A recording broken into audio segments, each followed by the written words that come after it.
Gulmer.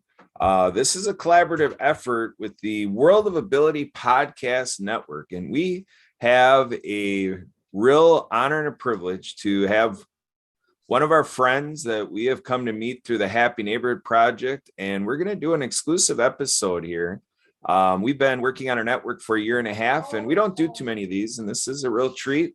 And this is what we're going to be bringing to you as Brigadier on a prosperity pathway. So Sushil is here, and I had the opportunity of attending what is Happy Business Networking, and there are many of these Zoom meetings around the world, and I was able to attend HMP India many times. And as Sushil and I participated in the Happy Neighborhood Project, I came to over in the US here in the United States of America to be co-host over here in Wisconsin, USA. And then I kept going with it. Sushil and I share a real admiration for what our worldwide business community is doing. And I became a captain. And when I became a captain, I gravitated to the HMP India group. And I got to meet this man, Sushil, and we really culminated something nice with the really effective co-hosts that come to us from India. And it's been such a neat culmination that India really is leading the way in this, USA founded network. India just plugged into it and taking its own twists and experience that we don't get in the other, 65 or more meetings that the Happy Neighborhood Project provides. And then I came to the honor of being able to pass the baton over to Sushil. But beyond all of this stuff that connected Sushil and I, Sushil brings to our community a fantastic regime of managing time and looking at the time vet, the money vet. Time is money and money is time, but just really to look at what we're doing in our goals and our pursuits, and to think of how we manage our time, spend our time, and what time is to us. So that's the concept. So this is timely, about time. And so Sushil, you want to bring this forward a little bit in terms of why you created your brand and what your brand is all about, and then how folks are enjoying your book and your social media. What's available in everything you're putting out there on the internet. Thank you very much, Kurt. I'm so honored and privileged to be here with you. Yes, it's been a great journey. You have been a wonderful captain for us, and under your guidance, we really grew in HNP India. And I've learned a lot from you, and I've implemented a lot of that. So I really need to thank you for that. Now, before I come and tell you something about time management, would it be appropriate if I give you a little background of mine?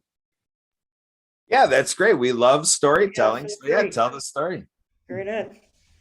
So I am from India, and I was born and brought up in a very beautiful hill station in the north of India called Shimla. Now, Shimla had a lot of British environment, beautiful climate, and it was really it's a natural beauty that has now been polluted over years. But I grew up in a beautiful place, and I don't think God could have given me any better place for my childhood. And right there, going to school every day, walking, there were no cars and all. It was a very natural place. And we used to walk to the school. And when we were used to do that, on the same road would be a bunch of army officers who would be going to their office, which was the Western Command headquarters. And there used to be something in my mind to say, can I become an officer like that one day? And then, when you manifest something like that, manifestation alone, wishing is not manifestation. Wishing plus action is manifestation. So I got into a military school, we call it Scenic School. From there, I went into the National Defense Academy. And finally, in 1970, I was commissioned as an officer in the Indian Army. I had a brilliant career. And I served the army for 34 years. I still had 5 years to go, and there was every possible chance of my rising to the rank of a general. But something happened in my life where I was asked to be the chairman of an army school, which is in addition to my normal duties. And when I did that, and I was told the school is not in a good shape, I managed to bring it back to rails, which my boss wanted me to do. I put my heart and soul into it. I had no idea about education. That was not my cup of tea. But then I got into it. And one day at a function, the head girl of the school, she came on the stage and she said, "Sir, thank you very much for all that you have done for us." And then after about 10 minutes of accounting a lot of things, narrating what had happened in the school, she said, "Sir, can you please come up on the stage and accept a small token of our love for you?" And what she gave me was a scroll, a 12 feet long scroll on which 800 children had written a thank you note to me. That really touched me. And I decided to leave the army and start doing something for children. I say that I got the purpose of my life at the age of 52. I decided to do my B.Ed, leave the army, and wanted to start a school of my own. But instead of starting a school, I started a camp for children. And now rest is all history. But I have given this account of my leaving the army. Why did I leave the army? How did I find my purpose of life?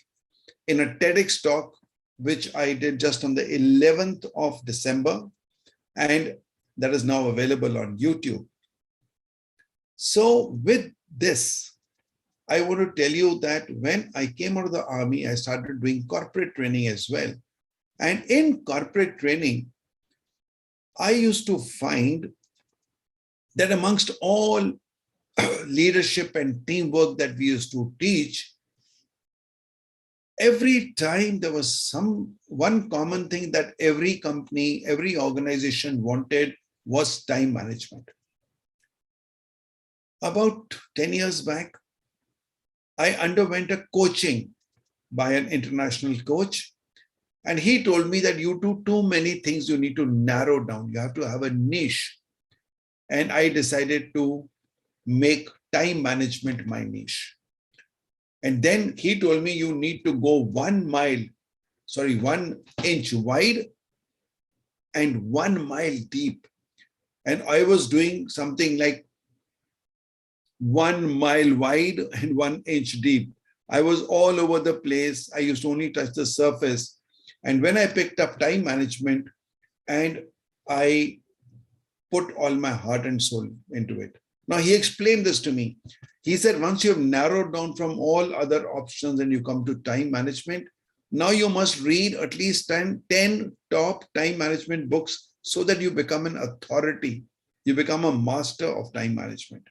So I did that. And finally, I wrote this book called $1 Million Second. Now, this is a time management book. I'm very proud of this book. I did bring 2-3 unique things in this book. One is that very few books you will find which have chapter learnings at the end of every chapter. And then you are expected to write your reflections and actions after every chapter. And at the end, you then come to write your massive action plan. So if you do that, there's no way that your time management will not change, because you are going to learn from your own. I'm only probing you to write down, how does this chapter reflect with you? How does it relate to you in your life? And what are you planning to do about it? So if you are going to learn these lessons from your own personal life and your experiences, obviously you are driving yourself to improve your own time management. I further went on to specialize and say time consciousness, that I want this to be a subconscious mind function, that you know the value of time. You don't have to calculate, you don't have to think about it. It should come to you automatically. You should be living time management. And I did my first TEDx talk on this subject, what Army taught me about time management. And the title, $1 Million Second. You know, Kurt, that came from something that I had heard a young captain who had fought the Kargil war. And he said, sir, once we went onto the objective, we captured it. After you capture the objective, you scan it to see that there is no enemy left there. That's a hand-to-hand fight, that if you still have somebody left, then you either kill them with a bayonet or whatever, or you take them prisoners. So that is a type of operation that goes up, a mopping up operation.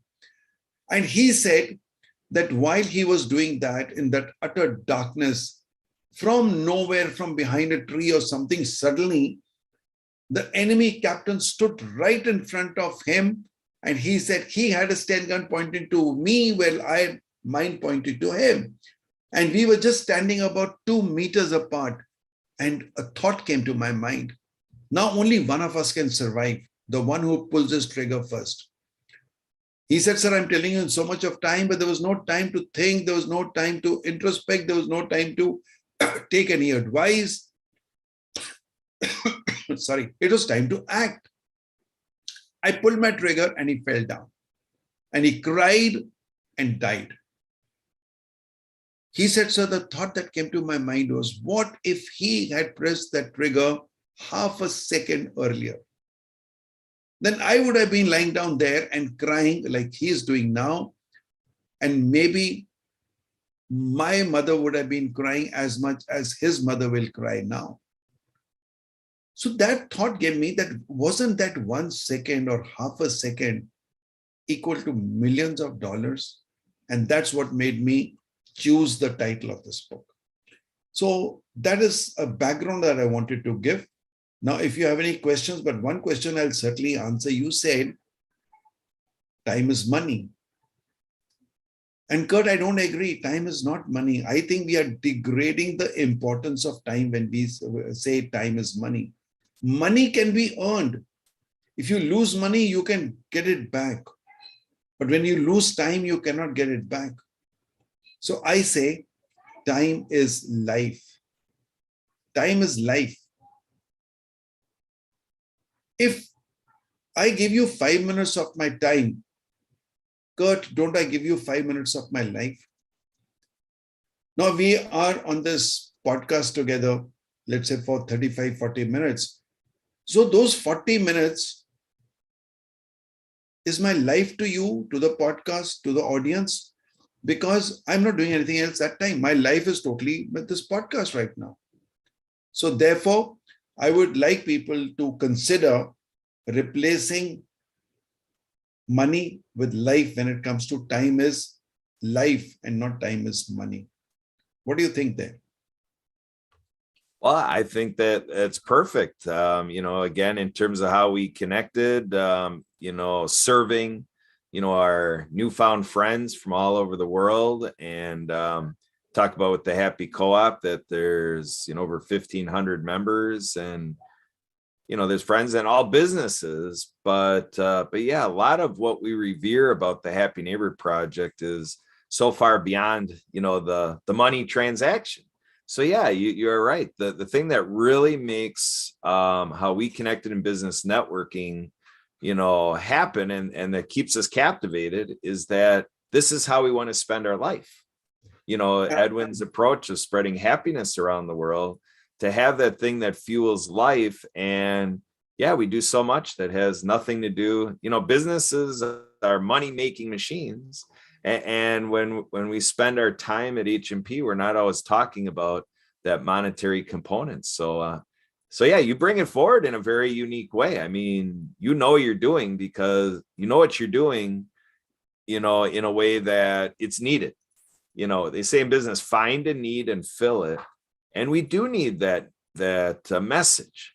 yeah, at least I don't know how much that is in India or other countries, but I know being in the USA, that time is money and money is time. That is, a cliche and a common reach for adage. So time is life.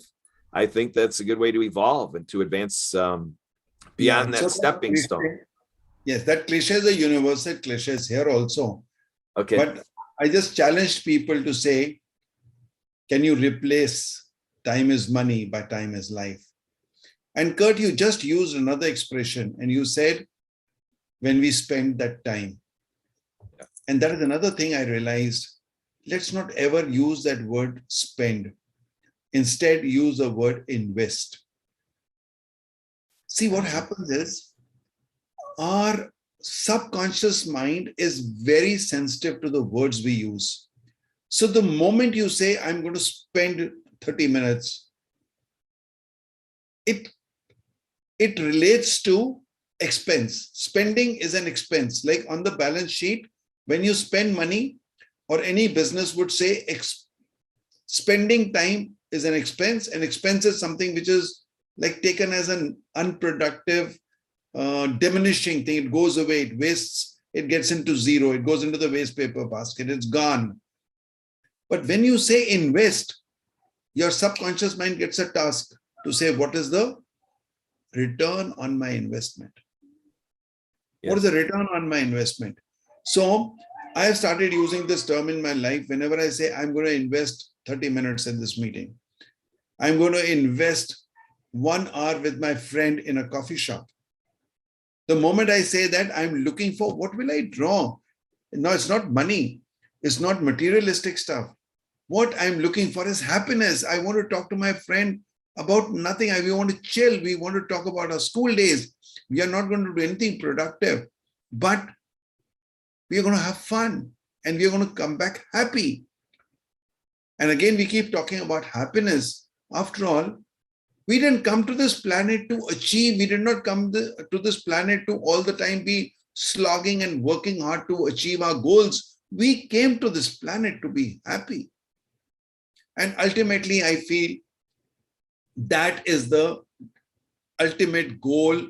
That is the ultimate dream that everyone has. Everything you want to do relates to that. I want to have money because I want to be happy.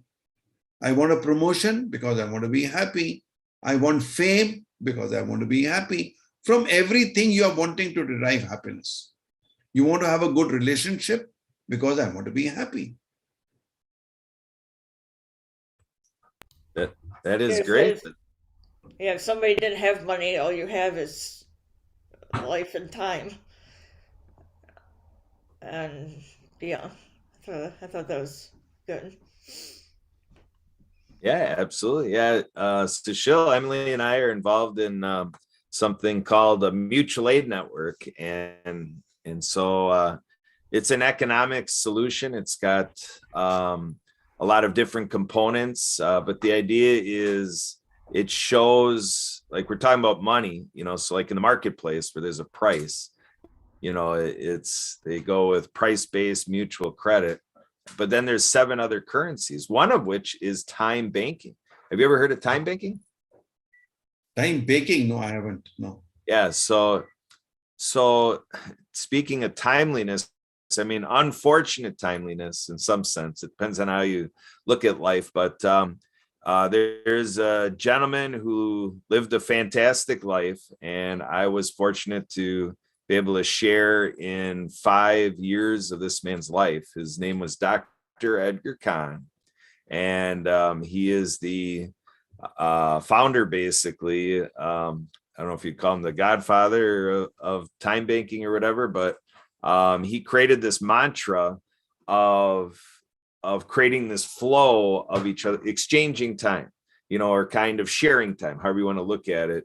But it's just a way to look at, what are you looking for? Like you said, what makes you happy, and, what would serve your purpose? And you put that out there into the community, and the community now knows what would, feed Kurt's life. and they can say, hey, Kurt, I'll do that, or I'll spend this time with you. And then vice versa. You kind of say kind of what you're offering, like in terms of, you and I being here. I offered you to be with you and do this exclusive podcast, and you accepted that offer. So this is like a time sharing, but there's also in the world of business, there's another concept called the timeshare, which has to do with property. So that's where, there needed to be a distinction, and it's become known as time banking. Tremendous community of people of, hundreds of thousands of people around the world, including New Zealand, Australia. I never looked into what the presence of time banking is in India, but you got me thinking about that. And our friend, Dr. Edgar Khan, just recently passed away. So there's a little legacy of all that. So, shall we have some time yet in terms of what you do and what you share with the world on time and your work product, your videos and social media? Is there any major component to what you bring forward that we can? Yes, I'm going to tell you. I'm going to tell you a couple of things, but I was just thinking, and I was looking at my book, whether it is covered in. So I was, when you're talking about time baking and time sharing, I came out with another. Sorry, what is that? No, go ahead. I was just repeating you saying time banking and sharing of time. So I came out with another thought, which I've shared with people, and it's there in the book also. I talked of buying and selling time. Buying and selling time. See, if you take your mind back to, let's say, 40, 50 years, I don't know about USA, but certainly in India, nobody could have imagined that you would buy water. Water is available all over, and it is available for free. So why should I buy water? And today we easily buy water. We spend anything. I don't know what it costs in USA, but certainly the equivalent, I think we pay at least $5 to $8 to buy a bottle of water. And if I go to Dubai or I go to the Middle East, I find that a bottle of water costs you more than a bottle of petrol or a bottle of, I'll say, beer. It costs you more. So we never thought that we'll buy water. Similarly, I'm saying that I'm predicting that very soon we would be buying and selling time. So I would say, Kurt, I want half an hour of your time. How much do you charge for your time? And isn't it already happening? Isn't a video editor asking you by the hour? He sells your time. When you keep, you employ, let's say you employ a maid servant at home, simple example. You really bought her time, that maid servant's time. You bought her time to do those errands which free you to do something else. So you bought her time. In business, when you employ a person, you really speaking buy his 8 hours of time. So buying and selling of time is going on already. An architect, a consultant, they charge you by the hour. But I'm talking about a common person. Whenever you pick up a phone, and even today you're doing it, I'll tell you in a way that I receive a phone call and I don't pick it up. I don't accept that call. Why? Because I think that person's value is not worth my time. Whereas another person rings up and I grab the phone and take it because I know from my experience that this person is going to give me value. Okay. So in an abstract way, it's happening. But I personally feel that very soon, people are going to really have some prices and say, I charge so much on a weekday and so much on a Sunday. So you want to talk to me for half an hour? Please deposit so much of money. And it really happened in COVID. I have a friend, I won't say very close friend, but I've known him well enough.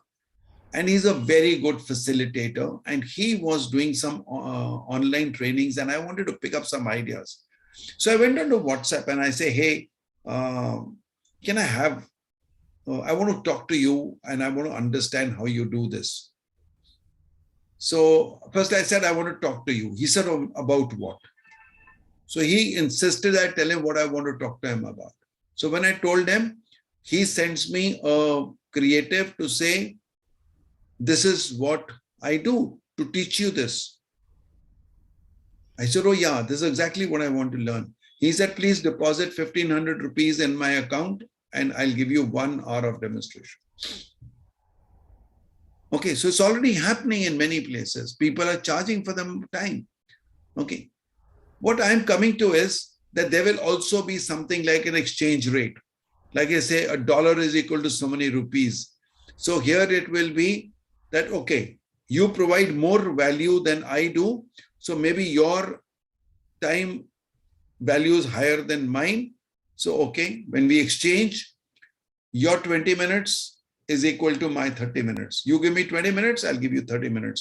Like it happens in dollars and rupees or any other currency. So when you understand the value, and you know what I've been doing in all my time management programs, whether they are my videos, they are I've done about, I must have done easily more than 150 webinars on time management during the pandemic. And what I've been trying to put across to people is that let us understand the value, importance, and relevance of time in our life. Time is limited, we know that, and we have to live a certain lifespan, and in that we have a long list of things to be done. So unless we really manage our time well, we are going to have some things left undone when we leave this world. So there's no choice but to plan time, but we often forget it. So there's a very interesting case that in a nurse in a hospice, she said, "I saw thousands of people dying in the last few years, and I did not hear even one person ever say, 'I wish I had more money.' But almost everyone on the deathbed said, 'I wish I had more time.'" So time is important. I think we don't, on a regular basis, we don't relish it, we don't acknowledge, we don't recognize its worth. Yeah, yeah, absolutely. Yeah, this thing of life, with what you were saying there, been in a conversation where the point was made where, it's just human reality. At some point, we have to get comfortable with death. But then the conversation went like, yeah, I asked people, okay, how about you die today? And then it's like, well, I'm not ready yet. Obviously, this is a conceptual, philosophical conversation. So we just, in immortality, we have to get comfortable, with the end of life and where that goes. But Emily, I want to come back to you a little bit. Well, that what Sushil was saying makes sense, though. I hadn't totally thought of it maybe in exactly that same way, but with the charging of someone's time to like do something for you, like paying somebody to do something, like they really Yeah. partly paying for their time. I haven't totally thought of that in that way exactly all the time. So I thought that was. I don't know about you, Kurt, but Yeah, I agree with you, Sushil, that I agree with your prediction. And at the same time, it strikes me with a little bit of energetically, it gives me a little bit of what I might call as tension, because I feel like as 7.8 billion people, if we say that, on Earth, I feel really the chance that humanity has is to develop a worldwide culture where we can just appreciate the world that each and every one of us is born into, and we can all go on, like you're talking about, a prosperity pathway, and that we don't get into, like you say, I love how you take the transactional component out of it, because I really think that's where the wisdom is, and that's where, as the population on Earth this is something that we have a chance to talk each other through, because that'd be quite an evolution to get to a point where money is not even needed, because we just look at the resources on earth and we can evolve to where we can handle making sure every person is taken care of to be on the pathway that they want to be on. And we can just live life to the fullest and not have to worry about what we're getting from the other person. Just give, and everybody's happy. It's not where we are today. And I agree with you. It's going to go so far the other way first, but I believe that tension is going to build up to a point where the only place of balance is to evolve away from needing. Now, obviously, we've gone many millenniums needing money, and even success speakers teach that, money is as necessary as oxygen, just can't get around it. It's kind of how life works. So it's going to be a long way, many generations into the future. So I agree. Sorry about this. Somebody is interrupting here. Sorry about this.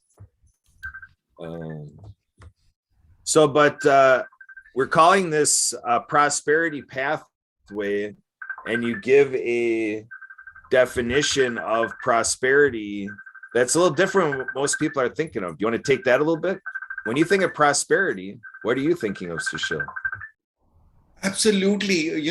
Like if you connect what we said, if you understand the value, importance, and relevance of time, you understand that you are here for happiness, then obviously your life will be directed not towards monetary returns, but towards prosperity returns. If you see how prosperous are we becoming and how prosperous are we making others, what is my contribution not only to my prosperity, but for prosperity of people around me. So if that is understood and people understand that ultimately we are here to be collectively happy on this earth, and that will happen only when there is prosperity. I can't be happy when I have everything around me, but I find people crying in pain, they're under poverty limits. That is not prosperity. That's not ultimate happiness. I have got what I want, but others have not got. So ideally, we should look for a world where everyone has everything they need, at least the basic needs. We're not talking of greed, I'm talking of need. So at least that much should be covered. So I totally agree with you on this prosperity thing. Excellent. So Emily, what are your thoughts in all of this time management and living life to the fullest and use of time?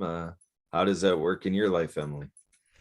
I think we all probably have a lot to learn from Sushil and others maybe about doing about time management and kind of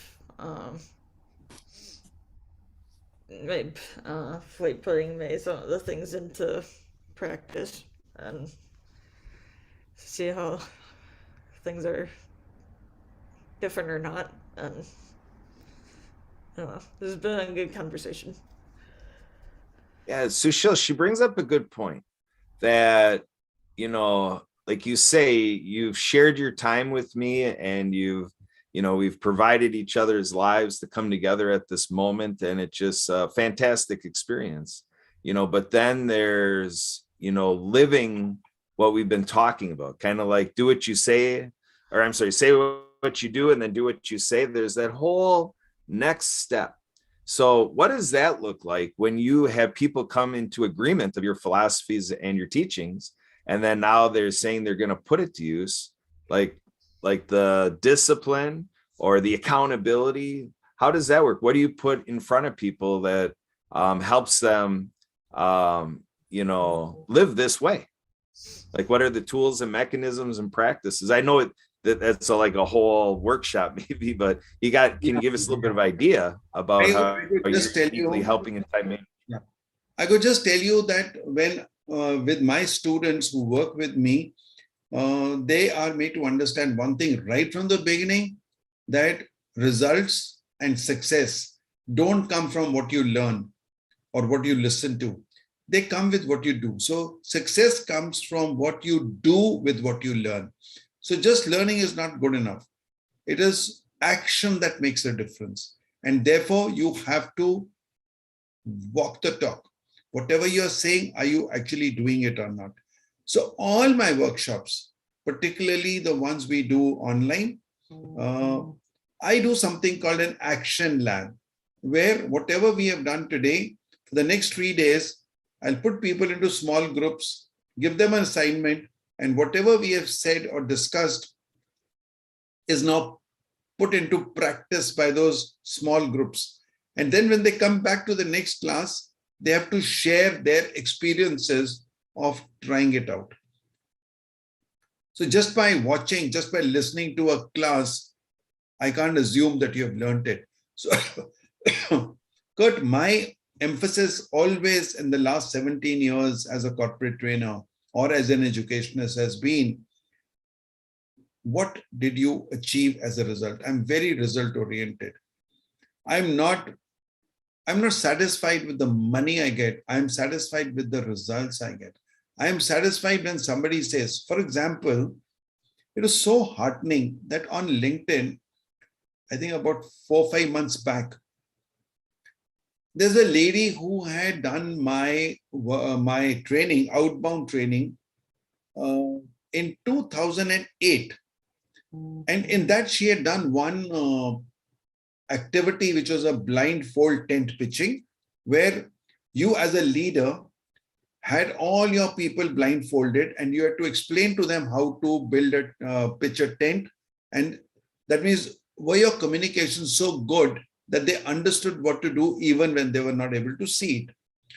And they could manage to do that. And they all got into that tent and they took a picture and all. And she writes back to me, she said, sir, after so many years, when I had to manage my team in COVID, I realized that it's exactly the same situation. I can't see my team, but I have to manage them virtually.